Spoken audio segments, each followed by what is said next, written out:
আজ আমার মা বাবার অ্যানিভার্সারি, তাই আমি মিয়ামরের থেকে একটা কেক নিয়ে চলে এলাম। তো কেকটা এখন আমি আনবক্সিং করে নিচ্ছি। তো তোমরা দেখে বলো তো বন্ধুরা যে কেকটা কেমন হয়েছে।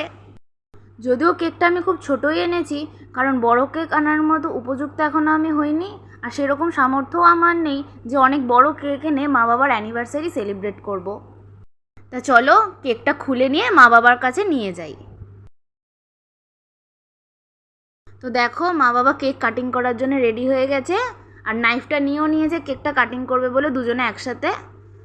তো দেখো কেকটা কাটিংও করছে, আর মা বাবা কেকটা কাটিং করার পর প্রথমে আমাকেই খাইয়েছে। তোমরা আমার মা বাবার অ্যানিভার্সারির দিনে ওদেরকে শুভেচ্ছা জানিও।